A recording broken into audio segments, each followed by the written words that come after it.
Cela fait quelques années que j'ai envie d'être entrepreneur, de créer mon entreprise et plus spécialement une entreprise sociale. Mais j'avais pas d'idée. Je voulais faire quelque chose dans le domaine des personnes âgées parce que je me suis dit il y a beaucoup à faire, créer un service. Et comme j'avais pas d'idée, je me suis engagée dans le bénévolat. J'ai suivi une formation avec la Croix-Rouge, j'ai ainsi accompagné une personne âgée pendant plus ou moins 2 ans. J'ai été lui rendre visite à domicile, j'ai passé du temps avec elle, pour m'inspirer. Et je l'ai vue vivre à domicile, recevant à un moment donné des soins à domicile. Je l'ai vue aussi à un moment donné faire le choix de partir en maison de retraite parce qu'elle voulait avoir plus de contact social avec d'autres personnes. Et suite à ce choix-là, je l'ai vue être déçue.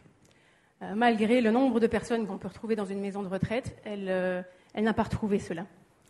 Et c'est là que je me suis dit qu'il y avait vraiment quelque chose à créer pour améliorer les alternatives d'habitat quand on avance dans l'âge. Et c'est là que le projet est né. Mon projet vise à créer un nouveau style de vie pour les personnes dès 60 ans à travers l'habitat groupé. Un style de vie qui permet justement aux gens de maintenir ce contact social, de rester autonome et responsable le plus longtemps possible et de valoriser le vécu et le savoir-faire de ces personnes. Alors comment est-ce que cela se concrétise ? Le projet se fait en plusieurs étapes. Tout d'abord, la première étape, c'est de trouver des partenariats avec des communes.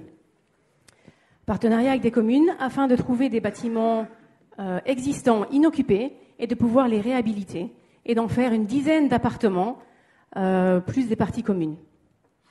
Ensuite, informer et promouvoir ce nouveau style de vie auprès des habitants de la commune et des environs, dans le but de vendre les appartements. Après cela, accompagner les acquéreurs. D'un côté, dans la mise en place des règles de vie qu'ils vont mettre en place pour leur groupe. D'un autre côté, les faire participer aussi au projet, à la conception de leur espace de vie.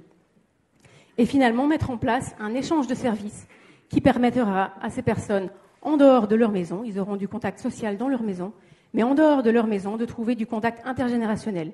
C'est-à-dire qu'un jour, ces gens qui avancent dans l'âge auront peut-être envie de se faciliter le quotidien, d'avoir un petit peu d'aide pour faire la lessive, pour aller faire les courses, et ils pourront trouver cette aide-là auprès de bénévoles de la commune, avec contrepartie. Donc ils seront sollicités également pour offrir des services, faire des gâteaux pour les anniversaires d'enfants, donner des cours extrascolaires, etc. Comment est-ce que je me finance ? Tout simplement comme pourrait le faire un promoteur classique, c'est-à-dire sur la vente des appartements. Le modèle vise à être répliqué d'une commune à l'autre. Donc de commencer par une commune et de répliquer ça dans d'autres communes qui pourraient montrer de l'intérêt. Au stade actuel, maintenant, les prochaines étapes pour mon projet seront de trouver une première commune partenaire, un appartement qui pourra être réhabilité en une dizaine d'appartements plus partie commune et de trouver les 10 premiers acquéreurs. Donc c'est un projet qui va se faire sur du moyen long terme. Donc je profite d'être aujourd'hui devant vous. Vous allez être beaucoup sollicités ce soir. Je cherche un financement.